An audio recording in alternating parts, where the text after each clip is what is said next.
بسم اللہ الرحمن الرحیم۔ پیارے دوستو، جس طرح سلطان صلاح الدین ایوبی کی بات اصلاحات، خوبی، بہادری، جنگ جوئی سے متاثر ہیں، اس کے ساتھ ساتھ سلطان صلاح الدین ایوبی کی عقل مندی سے بھی متاثر ہیں۔ ایک دفعہ سلطان صلاح الدین ایوبی رحمۃ اللہ اپنے محل میں بیٹھا ہوا تھا کہ ایک سپاہی نے آ کر کہا، حضور ایک عورت ہے جو رو رو کر اس نے اپنا برا حال کر دیا اور کہتی ہے کہ سلطان سے ملے بغیر نہیں جاؤں گی۔ نرم دل سلطان نے اپنے سپاہی کو حکم دیا کہ فوراً اس عورت کو میرے سامنے حاضر کرو۔ اس کی حالت دیکھ کر سلطان بڑا پریشان ہوا کہ میرے ہوتے ہوئے میری ریاست کی عورتوں کا یہ حال ہو گیا ہے۔ اس کے بعد سلطان نے اپنے سپاہیوں کو حکم دیا کہ اس عورت کو ٹھنڈا مشروب پلایا جائے تاکہ اس کی حالت بہتر ہو جائے۔ سپاہیوں نے عورت کو ٹھنڈا مشروب پلایا۔ تھوڑی دیر بعد جب وہ عورت اپنے ہوش میں آئی تو اس نے کہا، حضور میں ایک ہفتے سے سفر سے پیدل چل کر آپ کے پاس آئی ہوں۔ یہ میں ہی ہوں، جانتی ہوں کہ راستہ کن کن مشکلات کا سامنا کیا اور کن کن درندوں کا سامنا کیا، کیونکہ آپ جانتے ہیں کہ اکیلی عورت کو لوگ دیکھ کر کیا کیا نظریں اٹھاتے ہیں۔ سلطان صلاح الدین ایوبی نے کہا کہ ایسی کیا بات تھی کہ جو تمہیں اتنے فیصلے سے میرے پاس آنے کے لیے کھینچ لائی؟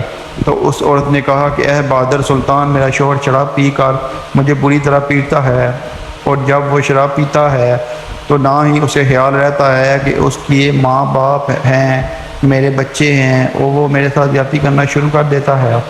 میں جانتی ہوں کہ ایک بیوی پر میاں کا پورا حق ہے، لیکن وہ شراب پی کر وہ اپنے حق کا ناجائز استعمال کرتا ہے اور مجھے ہمیشہ ساس سسر بچوں اور رشتہ داروں کے سامنے شرمسار کرتا ہے۔ تو سلطان نے کہا کہ تمہیں تو قاضی کے پاس جانا چاہیے تھا، اور مجھے یقین ہے کہ قاضی تمہیں ضرور انصاف دیتا۔ یہ سن کر اس عورت نے کہا کہ حضور میں قاضی کے پاس گئی تھی، لیکن قاضی ہر بار یہی کہتا ہے کہ تمہارا شوہر کے منہ سے شراب کی بو نہیں آتی، اور نہ تمہارے جسم پر کوئی نشانات ہیں جس پر میں اعتبار کر سکوں۔ میرے پاس کوئی ثبوت نہیں، اسی لیے قاضی صاحب میرے شوہر کو سمجھا کر واپس بھیج دیتا ہے، لیکن کوئی سزا نہیں دیتا۔ میرا شوہر جانتا تھا کہ اگر جسم پر چوٹ ہوئی تو وہ پکڑا جائے گا، اس لیے وہ ایسی جگہ پر تشدد کرتا ہے جس سے جسم پر نشان نہیں پڑتے، لیکن اگر میں چاہتی تو اپنے ہاتھوں سے اپنے جسم پر نشان لگا کر قاضی سے انصاف لے لیتی، لیکن میں جانتی ہوں کہ سلطان کی ریاست میں عورتوں اگر ایسی حرکتیں کرنے لگ گئیں تو سلطان کا خواب تو ادھورا رہ جائے گا۔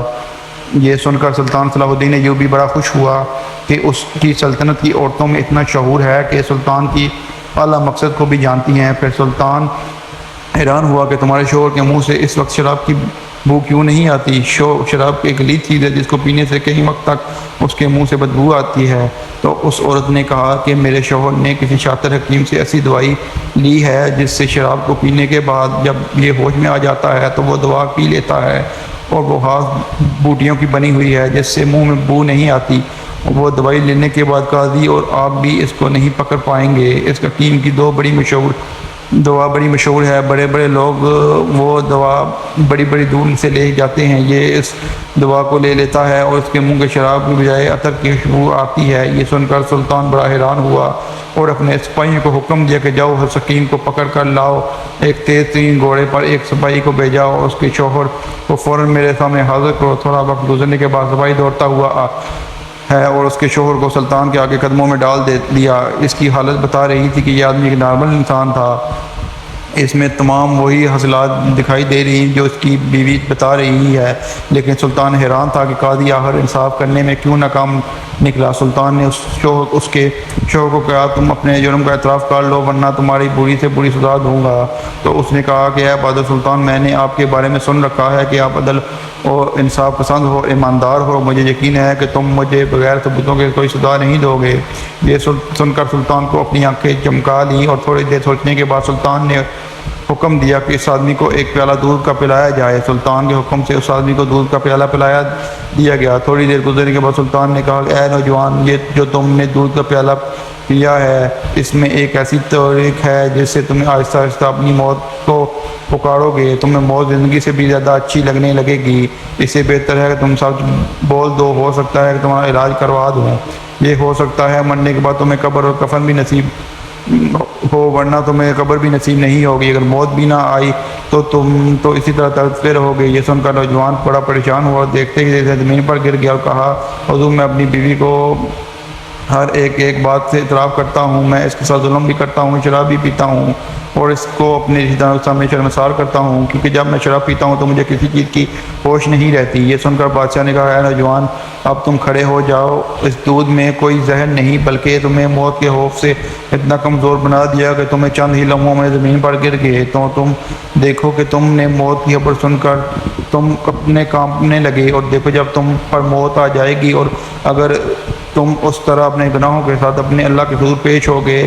یہ سن کر نوجوان سلطان کے قدموں میں گر پڑا اور کہا، حضور، آپ جو مجھے سزا دینا چاہتے ہیں میں اس کے بھگتنے کے لیے خوشی خوشی تیار ہوں۔ یہ دیکھ کر سلطان ایوبی نے اس کی بیوی کی طرف دیکھا اور کہا کہ یہ تمہارا مجرم ہے، اب بتاؤ اس کو کون سی سزا ملنی چاہیے؟ تو اس عورت نے کہا، حضور، اس سے وعدہ لیں کہ یہ آئندہ شراب نہیں پیے گا اور میں پر تشدد نہیں کرے گا۔ جس سن کر اس نوجوان نے کہا کہ میں سلطان کے سامنے وعدہ کرتا ہوں کہ میں آئندہ ایسا کوئی کام نہیں کروں گا۔ یہ دیکھ کر عورت بولی، میرے عدل اور بہادر سلطان جتنا آپ کے بارے میں سنا رکھا ہے اس سے کئی گنا بہادر ہیں۔ جس مقدمے کو لے کر میں 1 سال سے قاضیوں کے پاس لے کر پھرتی رہی لیکن ابھی تک مجھے انصاف نہیں ملا، لیکن آپ نے چند لمحوں میں میرے شوہر کا راہ راست پر ڈال دیا۔ بے شک اللہ تعالیٰ نے آپ کی زبان کے الفاظ میں اتنی طاقت اور آپ کی عقل میں اتنی طاقت بڑھ دی ہے کہ دنیا کا کوئی بھی انسان آپ کے ساتھ ایک بار بات کر لے تو اسے ہمیشہ بات کرنے کے جستجو رہے گی۔